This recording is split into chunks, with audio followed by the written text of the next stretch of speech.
Hi all, welcome to my channel again. In this session, I'm going to explain you all about the Ansible playbooks. This is the part 1 and I will release the part 2 also after this session. So please do pause the both of the session to get a better knowledge and understanding of what is the Ansible playbook.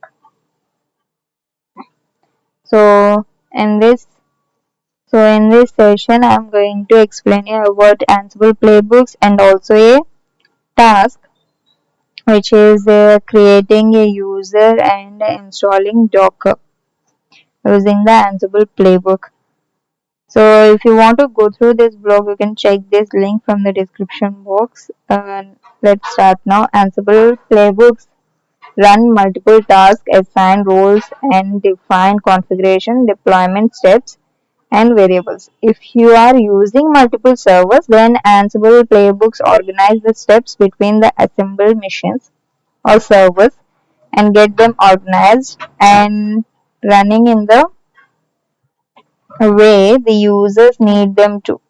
Consider playbooks to as the equivalent of instruction manuals. The Ansible playbooks are very easy to write.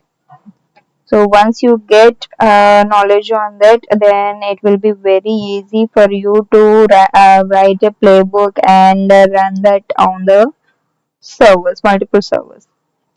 Create a user and installing a Docker using the Ansible playbook. For that, we can write an Ansible playbook to create a file on a different server. Connect the node server to the master server by writing the host file. So this is the host file where we are connecting the node server to the master server. So if you see here, these are the comments. The above one are the comments. You can just ignore that. Here server 1 is an Ansible host. Server 2, this is the Ansible host. Then what we are declaring here, the variables. Ansible user is Ubuntu. Then this is the key. The key ID is present here. And this is the Ansible Python interpreter. User bin Python 3. So this is the Ansible inventory. Ansible inventory file which you can see. Here we have what we have declared, the host and the Python interpreter and the private keys, everything related to that host we have declared. So like that you can give your host your Python interpreter and SSH key and also the user. So write an Ansible playbook to create a new user. Create the Ansible playbook file to create a user in both node servers. So this is the create user AML. So the name of this will be this playbook will create a user and host is all.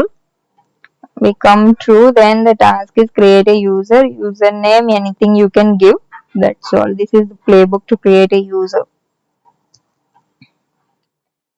So after this, run the Ansible playbook file to create the user. To run the Ansible playbook, the command is Ansible-playbook create user AML. This is the AML file. Then we need to give the inventory by using the -i command and the private key to run on the specific server.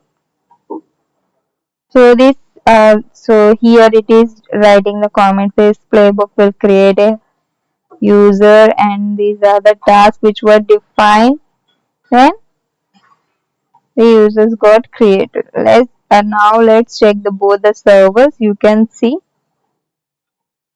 the user got created. So write an Ansible playbook to install Docker on group of servers. So this is the next task. So here we are creating an Ansible playbook file for installing Docker in the node servers.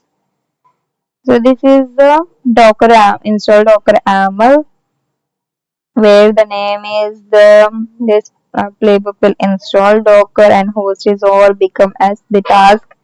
We are now declaring the actual task name is install Docker So apt, this will execute the sudo apt commands. What it will do, it will install docker.io. State is the latest one it will install. And next task is start and enable Docker. This is a service, so the name will be Docker and state is started enabled as. So it will start, then it will enable. So you can see this here. Then run the playbook file in the master server and we can view the output status like this. Then let's check the node servers to check the service status of the Docker.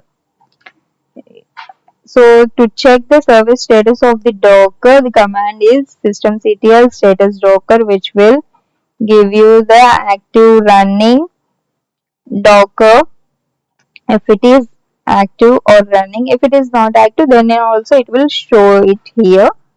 This is just to check the status. Yeah, that's all. These are the two playbooks. One is to create a user and the other is to install a Docker. And that's all for today. And if you want to go through this blog, you can check that from this link in the description box. And thanks for watching until then.